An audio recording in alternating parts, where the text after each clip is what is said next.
When an ancient dragon awakens from centuries of sleep, Hazel and her cat Mooney seek out the help of a legendary warrior, Beowulf. Unfortunately, it's been over 1,000 years and he can barely hurt a fly, much less slay a dragon. Go to www.monarchpublishing.net for a free sample of the upcoming comic book Beowulf. Good news! I found out that the way you pronounce it is the Eternaut, because later in the book we found out that the reason why it's called that is because he's traveling through eternity.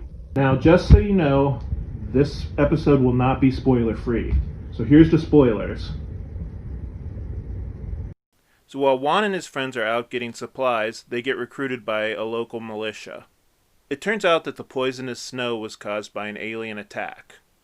The aliens try to throw lots of obstacles at the militia, including giant beetles, humans under mind control, a smoke cloud that causes hallucinations, and giant kaiju-like monsters called Grobus. Juan and his friends actually meet the lifeforms in charge known as the Hand when they are captured. The Hand attempt to implant the mind control chips into Juan and his friends. This looks like the end for our heroes, but they are actually able to escape by pretending that the chip was successfully installed when actually they were not. Before leaving, Juan and his friends kidnap one of the Hand. In the best scene in the comic book, in my opinion, Juan and his friends sit down and talk to the Hand before he dies. They discover that the Hand are actually not in control either, but are just pawns in a much bigger scheme. Now, despite all these obstacles, Juan and his friends are able to beat back the aliens. It looks like our heroes are victorious, but the aliens have one more trick up their sleeve. Our heroes get a radio message telling them to come to the safe zone.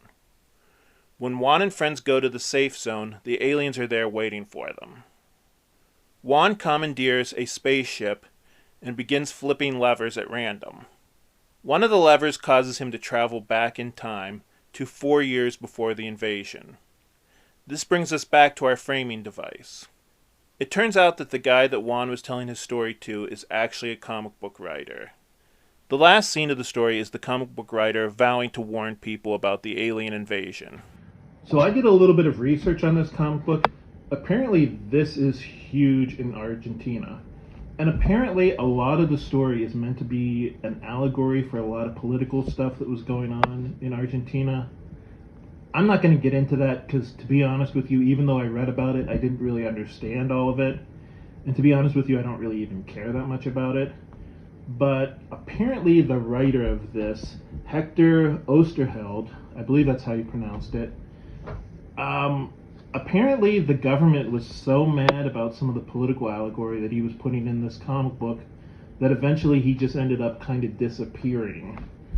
So that's pretty interesting. I mean, whatever you want to say about Spider-Man or Watchmen or Batman or whatever your favorite comic book is, whoever wrote those comic books probably weren't putting their life on the line to make their comic book.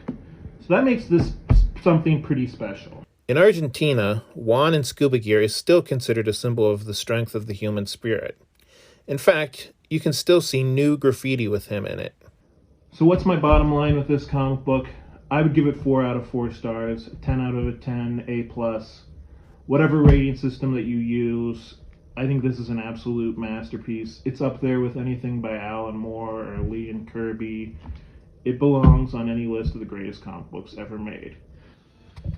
Thank you so much for watching. Please check back in 2 weeks. We should have another newsletter for you and another comic book review.